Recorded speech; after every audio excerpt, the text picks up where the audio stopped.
30 তারিখ দেখবেন পা ভালো হয়ে গেছে, 29 তারিখ পা ভালো হয়ে যাবে, দেখবেন সোজা উঠে দাঁড়িয়েছে, বলবে ডাক্তার আমাকে বলেছে। স্বাস্থ্য সাথী কার্ড আজকে ব্যর্থ সাথী হয়ে গেছে। আয়ুষ্মান ভারত, আয়ুষ্মান ভারত আগে আয়ুষ্মান ভারত 5 লাখ টাকা করে আজকে আমাদের সরকারের আজকে উনি বলবেন অক্সিজেন নেই। আসলে নাড্ডাজিকে কিভাবে নাড্ডাজি স্বাগতম, নিজস্ব অক্সিজেন শেষ হয়ে গেছে। নাড্ডাজি স্বাগতম, সরকারের অক্সিজেন শেষ। নাড্ডাজি স্বাগতম, অক্সিজেন গুলো নিয়ে কথা বলছে। নাড্ডাজি স্বাগতম। সরকারের একদম মৃত্যু হয়ে গেছে, তৃণমূল সরকারের অলরেডি বুঝে গেছেন। দেখবেন উনি মুর্শিদাবাদে গিয়ে বসে আছেন, ভোট করবেন বলে, ভোটকে প্রভাবিত করবেন বলে মুর্শিদাবাদে গিয়ে বসে আছেন। কতগুলো সিট আনা যায়, কতগুলো মারদাঙ্গা করা যায়। আমরা চাই শান্তিতে ভোট হোক। কেন্দ্রীয় বাহিনী শান্তিতে ভোট করাচ্ছিল বলে ওনার খুব গায়ে জ্বলন ধরেছিল।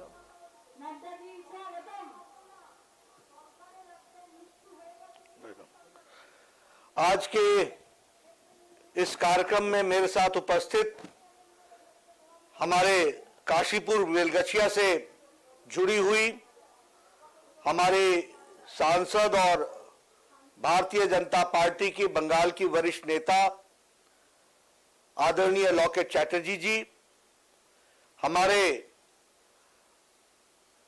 बंगाल के सहयोगी वरिष्ठ नेता, पूर्व में जो मंत्री रहे पश्चिम बंगाल की सरकार में श्री राजीव बनर्जी जी, हमारे विधानसभा के काशीपुर बेलगछिया के प्रत्याशी शिवाजी सिन्हा रॉय जी और रितेश तिवारी जी जो हमारे प्रदेश के उपाध्यक्ष हैं, सुनील राय जी जो असेंबली के कन्वीनर हैं, रंजीत झा जी प्रोग्राम के इंचार्ज हैं और सत्यजीत विश्वास जी जो डिस्ट्रिक्ट के सेक्रेटरी हैं, और हमारे काशीपुर बेलगछिया के प्रबुद्ध नागरिक बंधु, माताएं, बहनें, बुजुर्ग, नौजवान साथी और मेरे मीडिया के साथी, प्रिंट मीडिया और इलेक्ट्रॉनिक मीडिया के मेरे साथी। सबसे पहले जब मैं बेलगछिया के काशीपुर के इस विधानसभा के लोगों के साथ जुड़ा हूं, तो सबसे पहले तो मैं बेलगछिया के परेश नाथ जैन मंदिर को अपना नमन करता हूं और आशीर्वाद लेता हूं। उसी तरीके से सर्वमंगला मंदिर को भी हम माथा टेकते हैं, शीश झुकाते हैं और नमस्कार करते हैं। उसी तरीके से दुर्गा मंदिर में भी अपना शीश झुकाते हैं और उनको नमन करके आशीर्वाद लेते हैं। मुझे इस धरती के लोगों के साथ जुड़ने में जहां अत्यंत हर्ष हो रहा है, वहीं क्रांतिकारी वीर हमारे जतिन दास जो हमारे स्वतंत्रता सेनानी थे, जिन्होंने लाहौर में 63 दिनों तक अनशन करके बलिदान दिया था, शहादत दी थी, उनको भी मैं नमन करता हूं। बादल गुप्ता जी जो हमारे स्वतंत्रता सेनानी थे, उनको भी नमन करता हूं। और जेसी बोस हमारे जाने माने बायोलॉजिस्ट, फिजिस्ट, उनको भी हम नमन करते हैं। ऐसी पुण्य धरती के लोगों से मिलने का मुझे सौभाग्य मिला है, ये मैं अपना परम सौभाग्य मानता हूं। मित्रों, ये चुनाव की बेला है, चुनाव का समय है। आप सब लोग प्रोटोकॉल को फॉलो करते हुए, आप सब लोग अपने हेल्थ के प्रोटोकॉल को फॉलो करते हुए, मुंह पर मास्क लगा करके इतनी गर्मी में आप सब लोग एकत्र हुए हैं, आपका अभिनंदन है, स्वागत है। अभी मैं लॉकेट चैटर्जी का वक्तव्य सुन रहा था, भाषण सुन रहा था। वो कह रही थी कि दीदी धमका रही हैं, दीदी डरा रही हैं, ममता दीदी कार्यकर्ताओं के लिए हर तरीके की बातें कर रही हैं, और वह जिसको कहते हैं कि एक तरीके से वायलेंस के दृष्टि से उनके कार्यकर्ता लोगों को उकसा रहे हैं। मैं ये कहना चाहूंगा कि दीदी ने हार मान ली है। 6 फेजेस में दीदी का खेला शेष हो गए, कुछ रहा नहीं, कुछ बचा नहीं। इसलिए गुस्सा, इसलिए गुस्से के साथ साथ वो अपना जो अंदर का उबाल है वो निकाल रही हैं, वो गुस्सा दिखा रही हैं। और उनके कार्यकर्ता, टीएमसी के कार्यकर्ता अपना आपा खो बैठे हैं, अपना पेशेंस खो बैठे हैं। वह लोग हर तरीके से लोगों को धमकाने का काम कर रहे हैं। लेकिन मैं बंगाल की प्रबुद्ध जनता को बधाई भी देता हूं, धन्यवाद भी देता हूं, साधुवाद भी देता हूं, जिन्होंने इन तमाम विपरीत परिस्थितियों में यह तय कर लिया है, ममता जी आपका जाना तय है और भारतीय जनता पार्टी का आना तय है। इस बात के लिए मैं आपको साधुवाद देता हूं। हम जानते हैं कि अभी ममता जी इस संक्रमण काल में जिस तरीके से भ्रम फैलाने का प्रयास कर रही हैं, गलत जानकारियां देने का प्रयास कर रही हैं, प्रदेश की मुख्यमंत्री होने के बावजूद भी बोलती है वैक्सीन की कमी है। ममता जी, अगर वैक्सीन की कमी है तो हर दिन आपके आंकड़े वैक्सीन के बढ़ते कैसे चले जा रहे हैं? आपको प्रशासन में 10 साल रहने के बाद इतना भी अंदाजा नहीं है कि एक तरफ वैक्सीन की कमी बता रही है और दूसरी तरफ वैक्सीन के आंकड़े बढ़ते चले जा रहे हैं, वैक्सीन लगने के आंकड़े बढ़ते चले जा रहे हैं। ये जनता को भ्रम में रखने का जो आपका तरीका है, अनूठा तरीका है, इसको बंगाल की जनता बखूबी पहचानती है, जानती है। मेरे को बड़े दुख के साथ कहना पड़ता है, एक तरफ प्रधानमंत्री नरेंद्र मोदी जी पूरी ताकत लगा करके भारत की सेवा कर रहे हैं, बंगाल की सेवा कर रहे हैं, और ममता जी मुख्यमंत्रियों की बैठक में नहीं आती हैं, मुख्यमंत्रियों की बैठक में भाग नहीं लेती हैं। उनका अहम बंगाल की जनता से ज्यादा ऊंचा और बड़ा हो जाता है। उनके अहम के कारण वो बंगाल की जनता को मिलने वाले हक से उसको वंचित रखती है। अभी 17 मार्च को पिछले मुख्यमंत्रियों की बैठक हुई, ममता जी उसमें भाग उन्होंने नहीं लिया। उसमें तय होना था कि किस प्रदेश को कितना वैक्सीनेशन दे रहे हैं, कैसे दे रहे हैं, कैसे उसको लगाया जाएगा, कैसे उस प्रोग्राम को रोल आउट किया जाएगा। ममता जी ने उस बैठक में न आकर के बंगाल की जनता को जो निरादर हुआ है उसको भी हमको ध्यान में रखना चाहिए। और इसीलिए आप सब लोगों ने तय कर लिया है कि हम ममता जी को बहुत दिन तक उस कुर्सी पर रखेंगे नहीं। 2 तारीख के बाद आप बंगाल के बेटा, जो बंगाल का धरती पुत्र होगा, वो मुख्यमंत्री बनेगा, कमल खिलेगा। इस बात को हमको समझना चाहिए। अभी प्रधानमंत्री जी ने गरीब कल्याण योजना के तहत 80 करोड़ जनता को मई और जून महीने के लिए 5-5 किलो अनाज देने का तय किया है। अब मैं ये चाहूंगा कि ममता जी इसकी चिंता करें, लेकिन यह बात भी पक्की है कि 2 तारीख के बाद उन्होंने मुख्यमंत्री रहना नहीं है। जो नया मुख्यमंत्री आएगा वो उसका डिस्ट्रीब्यूशन करेगा, क्योंकि पिछले साल जब आपको ये डिस्ट्रीब्यूट करने का मौका मिला था तो टीएमसी के कार्यकर्ताओं को एक खिताब मिला था। क्या खिताब मिला था? चौल चोर। चावल की चोरी करने वाला टीएमसी का कार्यकर्ता, उनको एक खिताब मिला, चौल चोर। ये चौल चोर वालों को दोबारा नहीं मिलेगा। अब चावल लोगों में डिस्ट्रीब्यूट होगा और 5 अपने बंगाल के जो किसान हैं, जो गरीब हैं, उनको ये मिलने वाला है। 80 करोड़ जनता को मई और जून महीने में 5 किलो अनाज देने का व्यवस्था की गई है। हमारे प्रधानमंत्री जी बोलते हैं बांग्ला का तो भालो भाषा हो, कितना बढ़िया भाषा है, कितनी मीठी भाषा है। हमारे प्रधानमंत्री जी बोलते हैं कि बंगाल कितनी मीठी भाषा है, लेकिन जब ममता जी बोलती हैं तो वो बंगाल की भाषा का क्या हो जाता है समझ में नहीं आता। ऐसा गुस्सा क्यों? इतना गुस्सा क्यों है आपको? ये क्यों आप गुस्सा कर रही हैं? आपकी भाषा में कोई कंट्रोल नहीं, कोई संयम नहीं। इतनी अच्छी भाषा बंगाल की, इतनी मीठी भाषा, और इतना ताप चढ़ा रहता है आपको, इतना ताप कि आप इस तरीके से गुस्सा करती हैं और भाषा का संयम खो बैठती हैं। क्या नहीं बोला आपने प्रधानमंत्री जी को? कौन सा अलंकार नहीं लगाया आपने? क्या नहीं बोला आपने गृह मंत्री जी को? आपने क्या नहीं बोला? मेरे नाम के आगे क्या क्या अलंकार नहीं लगाया आपने? यह बंगाल की भाषा है। आप बंगाल की संस्कृति की बात करते हैं, बाहरी भीतरी की बात करते हैं। अरे बंगाल के भीतरी तो हम हैं, जिन्होंने श्यामा प्रसाद मुखर्जी के विचार को लेकर के सारे देश में कमल को खिलाया, कमल बढ़ाया और कमल के साथ साथ धारा 370 को समाप्त किया। एक देश में एक निशान, एक विधान, एक संविधान, श्यामा प्रसाद मुखर्जी की बात को पूरा करने के लिए हमने काम किया है। इसलिए बंगाल की विचार को और बंगाल के सपूत के विचार को देश में पहुंचाने का काम हमने किया है। आप बोलते हैं भारी भीतरी, जो आप संस्कृति का परिचय देती है वो बंगाल की संस्कृति है क्या? वो बंगाल की भाषा है क्या? वो भीतरी है क्या?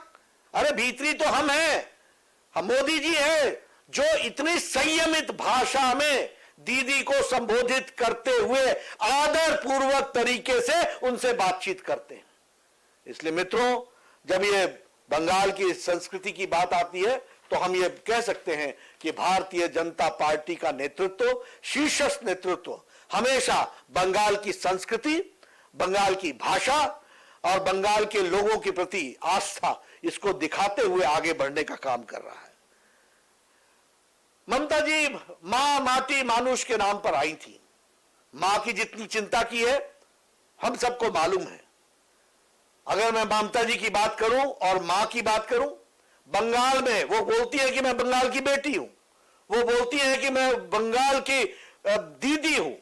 क्या है वो बंगाल की दीदी? सबसे ज्यादा रेप केसेस बंगाल में रिपोर्ट हो रहे हैं। क्राइम ब्यूरो का रिपोर्ट अगर नहीं कहीं से आ रहा है तो वो बंगाल से नहीं आ रहा है। सबसे ज्यादा डोमेस्टिक वायलेंस बंगाल में हो रहा है। सबसे ज्यादा मर्डर केसेस रिपोर्टेड बंगाल में हो रहे हैं। सबसे ज्यादा ह्यूमन ट्रैफिकिंग बंगाल में हो रही है और सबसे ज्यादा उत्पीड़न भी महिलाओं का बंगाल में हो रहा है। स्थान स्थान पर हो रहा है। मैं बेलगछिया की बात कर रहा हूं, यहां के स्लम्स में भी बंगाल की महिलाओं के साथ बहुत छेड़छाड़ हो रही है और पुलिस हाथ पे हाथ धर करके बैठी हुई है। यह मैं बेलगछिया की बात आपको बता रहा हूं। इस तरीके का यहां बंगाल में हो रहा है। और क्या शोभा मजुमदार बंगाल की मां नहीं थी क्या? क्या शोभा मजुमदार बंगाल की बेटी नहीं थी क्या? 80 वर्ष की वृद्धा अपने बेटे को बचाते बचाते अपनी जान उनकी चली गई। उनको जान से हाथ धोना पड़ा। क्या वो बंगाल की मां नहीं थी क्या? क्या ये जो 130 हमारे कार्यकर्ता मारे गए, इनकी बहनों को ने भाई नहीं बिछड़ा क्या? और हमारी माताओं की गोद सुनी नहीं हुई क्या? ये जो आज बंगाल की बेटी और बंगाल की मां बोल रही हैं, इन्होंने महिलाओं को असुरक्षित किया है बंगाल के अंदर। 2 तारीख का इंतजार करो, उसके बाद कानून का राज होगा और महिलाओं के ऊपर अत्याचार बंद होगा। इस बात की मैं आपको गारंटी देता हूं। इसको हमको ध्यान में रखना चाहिए। अगर मैं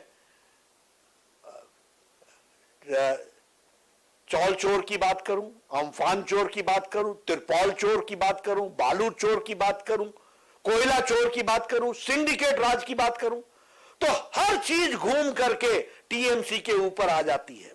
और भाईपो, कौन भूल सकता है भाईपो को? ये सारा बंगाल की सरकार समर्पित ही भाईपो को रही है।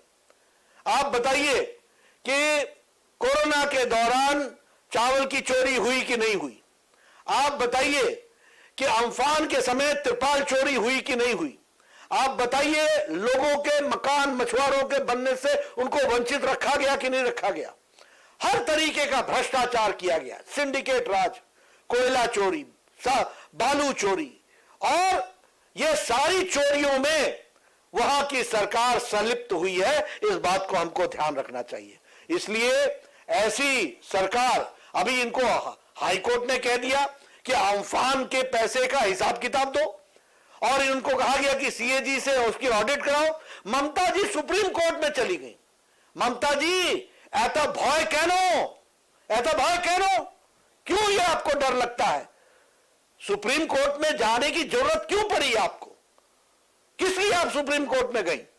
अगर दूध का दूध पानी का पानी हो जाता। अम्फान में प्रधानमंत्री जी ने 2775 करोड़ रुपए दिए अम्फान में, लेकिन सिंडिकेट राज, ये सिंडिकेट राज और ये पीसी भाईपो का राज, ये जो राज है ये इसी तरीके से चल रहा है। ये हमको ध्यान में रखना चाहिए। मैं आपसे चर्चा करना चाहूंगा कि बंगाल के विकास के लिए मोदी जी ने कोई कसर नहीं छोड़ी। स्वच्छ भारत के तहत 1,14,00,000 शौचालय बनाए गए और सारे देश में 11 करोड़ शौचालय बनाए गए।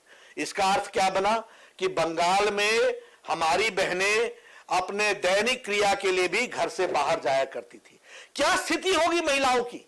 और ये इज्जत घर बना करके, ये शौचालय बना करके, ये टॉयलेट बना करके मोदी जी ने महिलाओं का सशक्तिकरण किया है, एम्पावरमेंट किया है, उनको मुख्य धारा में जीने का अधिकार दिया है। इस बात को हमको समझना चाहिए। गैस के सिलेंडर्स लगभग उसमें भी 78 लाख सिलेंडर दिए गए और 8 करोड़ सिलेंडर सारे देश में दिए गए। 78 करोड़ सिलेंडर और गैस के कनेक्शन बंगाल में दिए गए। यह भी महिलाओं का, माताओं का सशक्तिकरण का तरीका है। उसी तरीके से उजाला योजना, उसमें भी एलईडी बल्ब बांट करके उसमें भी लोगों को जोड़ने का प्रयास किया है। सौभाग्य योजना के द्वारा हमारे 1 करोड़ से ज्यादा लोगों के घरों में बिजली पहुंचाने का काम, गरीब लोगों के घरों में पहुंचाने का काम, मुफ्त बिजली की तार पहुंचाने का काम प्रधानमंत्री मोदी जी ने किया है। मैं स्वास्थ्य मंत्री था। मैं बंगाल की जनता को मोदी जी के आशीर्वाद से आयुष्मान भारत देना चाहता था। 50 करोड़ लोगों को 5 लाख रुपए का सालाना हेल्थ कवर मिला है। बंगाल के 4 करोड़ 64 लाख लोगों को यह फायदा मिलना था। लेकिन दीदी होबे ना होगा नहीं, करने नहीं देंगे। अब दीदी 2 तारीख के बाद होबे आयुष्मान भारत की सुविधा आपको मिलेगी। यह बात आपके सामने मैं कहना चाहता हूं। और जब मैं ये कह रहा हूं आपको, तो पूरी शिद्दत के साथ और पूरी ताकत के साथ कह रहा हूं। मैं इसलिए कह रहा हूं क्योंकि मैंने 4 करोड़ 34 लाख लोगों को चिट्ठियां भिजवाई थी कि आपको आयुष्मान भारत में जोड़ा जा रहा है। ममता जी की सरकार ने पोस्ट ऑफिस से ये चिट्ठियां फड़वा दी, वापस भिजवा दी, वहां पर लागू नहीं होने दिया, इसलिए कि ये मोदी जी ने भेजा है। आप बताओ, उनका अहम 4 करोड़ 64 लाख लोगों के ऊपर भारी पड़ा। और कौन थे ये? गरीब लोग थे। रिक्शा वाला, रेहड़ी वाला, फेड़ी वाला, ठेले वाला, auto rickshaw driver, taxi driver, rag picker, घर में काम करने वाली मेड सर्वेंट, ऐसे गरीब लोगों को 4 करोड़ 64 लाख लोगों को मैं 5 लाख रुपए का प्रधानमंत्री मोदी जी उनको हेल्थ कवर दे रहे थे। 5 लाख रुपए सालाना, साल का दे रहे थे, हर साल। लेकिन इसके बीच में वो आकर के खड़ी हो गई। अब जब आप हमारी सरकार बनाएंगे, 2 तारीख के बाद जब पहली कैबिनेट होगी, आयुष्मान भारत बंगाल में लागू होगा और 4 करोड़ 64 लाख लोगों को इसका फायदा मिलेगा और स्वास्थ्य की दृष्टि से एक नई सुबह होगी। इसको हमको समझना चाहिए। प्रधानमंत्री किसान सम्मान निधि, अब ये प्रधानमंत्री किसान सम्मान निधि में लगभग 76 लाख किसान, उनको भी इसका लाभ मिलने वाला था। लेकिन बस ममता दीदी होबे ना किसानों के बीच में आकर के खड़ी हो गई और 6,000 रुपए प्रधानमंत्री किसान सम्मान निधि में मिल रहा था, उसको रोकने का काम ममता दीदी ने किया है। मैं आपको विश्वास दिलाता हूं, 2 तारीख के बाद हमारी सरकार बनेगी। पिछले 3 साल का 18,000 रुपए बकाया यह भी 76 लाख किसानों को मिलेगा और इसके साथ साथ हर साल 10,000 रुपए एक्स्ट्रा किसानों को मिलेगा। इसकी हम चिंता करेंगे। और यही नहीं, इसके साथ 4,000 रुपए लैंडलेस किसान को दिया जाएगा, जिसके पास कोई जमीन नहीं है, उसको साल का दिया जाएगा। और इसी तरीके से 3,000 रुपए पेंशन दी जाएगी उन किसानों को जिनकी उम्र 60 साल से ऊपर की होगी। तो हमारा यह प्रयास है कि हम इस तरीके से लोगों को और किसानों को जोड़ें और उनको आगे बढ़ाएं। जब यूपीए का जमाना था, जिसमें ममता जी भी एक समय मंत्री रही थी, उस समय की सरकार ने बंगाल के विकास के लिए 1 लाख करोड़ और 32 लाख रुपए उन्होंने भिजवाए थे। लेकिन जब भारतीय जनता पार्टी की सरकार बनी, मोदी जी की सरकार बनी, तो हमने बंगाल के विकास के लिए 4 लाख करोड़ और 32 लाख भिजवाए हैं। इस तरीके से हमने आपके विकास में अपना योगदान किया है। 3 सोलार सिटीज, सोलार सेंटर्स बनाए गए हैं, मधुग्राम में, हावड़ा में और हमारे न्यू टाउन में, तीनों को सोलार सेंटर बनाया गया है। उसी तरीके से 7 फरवरी को प्रधानमंत्री जी आए थे, उन्होंने 4,700 करोड़ रुपए के प्रोजेक्ट सैंक्शन किए थे। जब 22 तारीख को आए तो उन्होंने 3,000 करोड़ रुपए के प्रोजेक्ट्स को सैंक्शन दिया था और इस तरीके से विकास में अपने आप को जोड़ा था। 25,000 करोड़ रुपए इस बार के बजट में सिर्फ 675 किलोमीटर की नेशनल हाईवे के लिए पैसा दिया गया है। मित्रों, उसके लिए जमीन देने की बात थी, ममता जी ने जमीन नहीं दी थी। अब हमारी सरकार बनेगी, जमीन भी देंगे और नेशनल हाईवे भी बनेगा, 675 करोड़ रुपए का हाईवे बनेगा। यह हमको ध्यान में रखना चाहिए। ईस्ट कॉरिडोर जो खड़गपुर और विजयवाड़ा तक जाना था, उसके लिए भी हम लोगों ने सैंक्शन दिया, प्रधानमंत्री जी ने उसका सैंक्शन दिया है। उसी तरीके से ईस्ट वेस्ट कॉरिडोर, जिसमें भुसावल से खड़गपुर और खड़गपुर से दानकुनी वहां तक के लिए भी कॉरिडोर के लिए व्यवस्था की गई है, जो लाखों लोगों को रोजगार भी देगा और उनके आर्थिक विकास में अपना योगदान करेगा। उसी तरीके से पेटुआ घाट फिशिंग हार्बर, इसके लिए भी मोदी जी ने सैंक्शन दिया है और यह काम भी तेजी से होगा। 1,000 करोड़ रुपए सिर्फ इस बात के लिए दिया गया है ताकि हम अपने नॉर्थ बंगाल में चाय के बागानों में जो हमारी महिलाएं काम कर रही हैं, उनका जीवन अच्छा हो सके, जीवन का स्तर बढ़ सके, इस तरीके का काम हम कर रहे हैं। जहां तक हेल्थ केयर का सवाल है, उसके लिए हम लोगों ने तय किया है कि हम जहां महिलाओं को मुफ्त हेल्थ केयर देंगे, वहीं उनके ट्रांसपोर्टेशन के लिए भी फैसिलिटी देंगे और जो हमारी आशा वर्कर हैं, जिनको अभी 4,500 मिलता है, उनको 6,000 रुपए देने की व्यवस्था की जाएगी। इस तरीके से उनके दैनिक जीवन में भी परिवर्तन लाया जाएगा।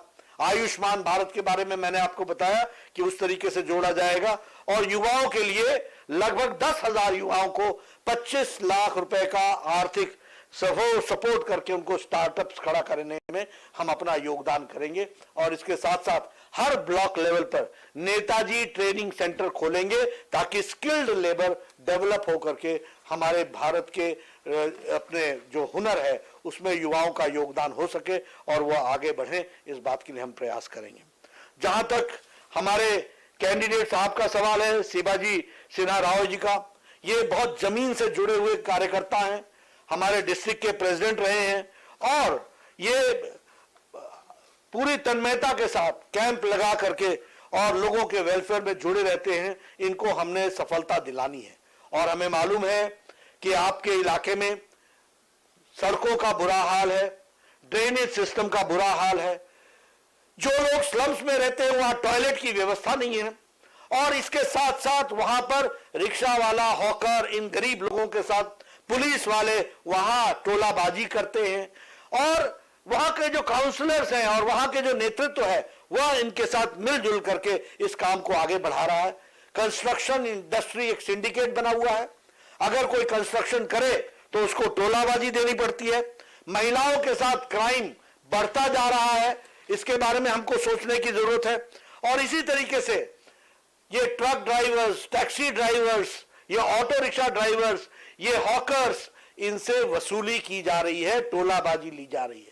मैं आपको विश्वास दिलाता हूं, आप शिवाजी सिन्हा राव जी को आप चुनाव जिताए, कानून का राज होगा, महिलाओं पर अत्याचार बंद होगा, विकास होगा, टॉयलेट भी बनेंगे, रोड भी अच्छी होगी, ड्रेनेज सिस्टम में भी सुधार होगा और नई उमंग के साथ इलाका खड़ा होगा। इस काशीपुर का इलाका, इस बात को हमको समझना चाहिए।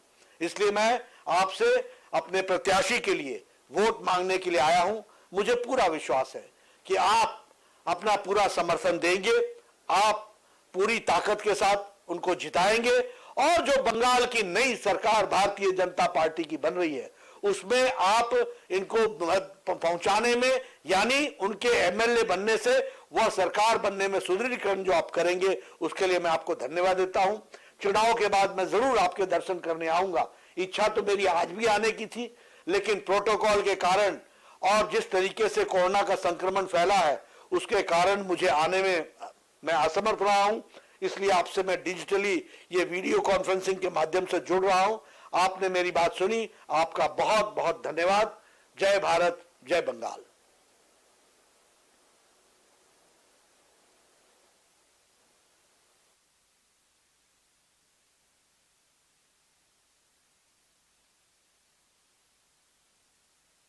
के लिए हम लोगों ने तय किया है कि हम जहां महिलाओं को मुफ्त हेल्थ केयर देंगे वहीं उनके ट्रांसपोर्टेशन के लिए भी फैसिलिटी देंगे, और जो हमारी आशा वर्कर हैं जिनको अभी 4,500 मिलता है उनको 6,000 रुपए देने की व्यवस्था की जाएगी। इस तरीके से उनके